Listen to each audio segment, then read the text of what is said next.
Des milliers de prescriptions sont faites tous les jours pour les malades. À la pharmacie de l'hôpital, pour envoyer des médicaments plus rapidement, on utilise cette capsule. On appuie sur l'adresse du service et elle est envoyée dans les airs. Elle voyage ensuite dans ces tuyaux et arrive à destination en quelques secondes. À Jacques-Cœur, 2 systèmes cohabitent. Les anciennes valises qui transportent les dossiers des patients à travers tout l'hôpital et le nouveau système de pneumatique installé il y a 2 ans, plus rapide que ces valises.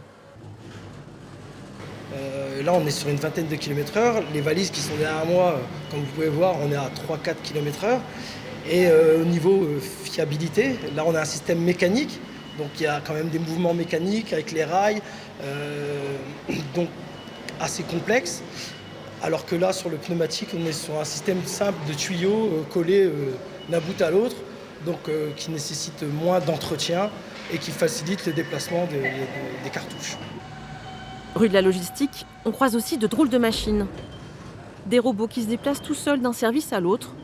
On les appelle des girafes.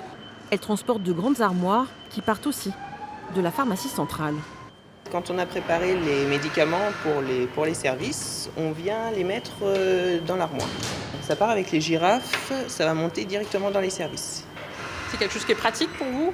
Oui, parce que ça nous évite de monter dans chaque service pour distribuer les médicaments et puis pour éviter de transporter les charges lourdes. Les girafes ont même leurs ascenseurs privés pour accéder aux étages. Mais pour transporter les malades, il faut toujours des brancardiers.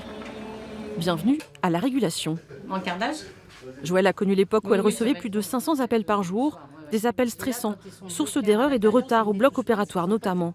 Depuis 1 an, un logiciel permet de distribuer les courses au brancardier le plus proche, grâce à la géolocalisation. J'ai un patient qui va être dans un service de neuro, qui doit descendre à la radio. Voilà, donc je regarde, j'ai quelqu'un qui va arriver à la radio, voilà, qui est en train de faire un transport, il va arriver à la radio. Donc je lui affecte la course à l'endroit où il est. Et voilà, et là elle arrive sur son téléphone. Eric valide ensuite la demande de course et part sur un bed mover, sorte de trottinette électrique qui permet de transporter les lits médicalisés sur de longues distances. Ce qui change, c'est pour la pénibilité du travail.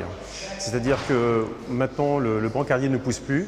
Il a juste, par rapport à actionner cette manette-là, qui se situe ici, il a juste à actionner et le bed mover roule tout seul. Donc c'est un super outil de travail. Brancardier depuis 25 ans, il a connu les escaliers de l'ancien hôpital et les ascenseurs encombrés. Grâce à cette machine, il fait moins de kilomètres à pied et est moins fatigué. Nous avons moins mal aux jambes et puis au niveau des articulations, au niveau des épaules et au niveau des poignets. Donc oui, c'est vrai que ça a été vraiment un plus. Des changements qui améliorent le quotidien des soignants et changent aussi la vie des patients.